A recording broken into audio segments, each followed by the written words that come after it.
माझं काही बरं वाईट झालं तर आई आणि विराजची काळजी घे, असा भावनिक आणि काळीच पिळवटून टाकणारा संवाद संतोष देशमुख आणि त्यांची मुलगी वैभवी यांच्यात झालेला होता।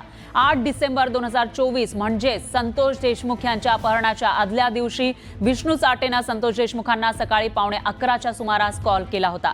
त्या कॉलमध्ये आणि नंतर काय घडलं हे वैभवीनं आपल्या जबाबात सांगितलंय। चाटेनं धमकावल्यानंतर प्रकरण एवढं का ताणता असंही संतोष देशमुख चाटेला म्हणाले होते असं वैभवीनं सांगितलंय। तर या फोन कॉल नंतर संतोष देशमुख घाबरले होते, पण मी यातून काहीतरी मार्ग काढतो असं ते वैभवीला म्हणाल्याचं तिनं जबाबात म्हटलंय।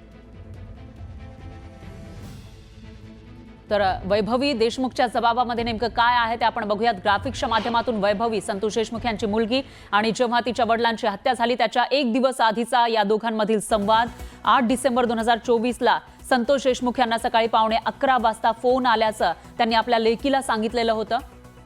तर हा फोन कॉल विष्णू चाटेचा जो मारेकरी आहे, आरोपींपैकी एक आहे, त्याचा होता। देशमुखांनी मुलीला सांगितलं होतं असंही तिने जबाबात म्हटलंय। तर तू वाल्मिकांना आणि आमच्याशी पंगा का घेतला असा सवाल या चाटेनं केला होता संतोष देशमुख यांना। तो धमकावत होता अशी माहिती ही लेकीनं दिलेली आहे। तर तुला जिवंत सोडणार नाही असं चाटेनं धमकावल्याचं पप्पांनी सांगितलं असं वैष्णवी देशमुखनं आपल्या जबाबात म्हटलंय।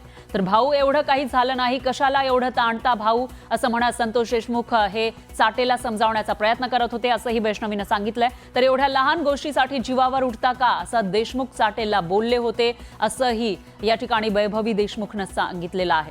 तर 10 ते 12 मिनिटं फोन सुरू होता, त्यावेळी पप्पा घाबरले होते असंही संतोष देशमुख यांच्या मुलीनं सांगितलेलं आहे। तू घाबरू नको, यातून मार्ग काढतो असं संतोष देशमुख हे वैभवीला म्हणाले होते त्या कॉलवर असंही वैभवीनं आपल्या जबाबात म्हटलंय। तर माझं काही बरं वाईट झाल्यास आई आणि विराजची काळजी घे असंही त्यावेळेला संतोष देशमुख यांनी आपल्या मुलीला सांगितलेलं होतं असं वैभवीनं आपल्या जबाबात म्हटलंय।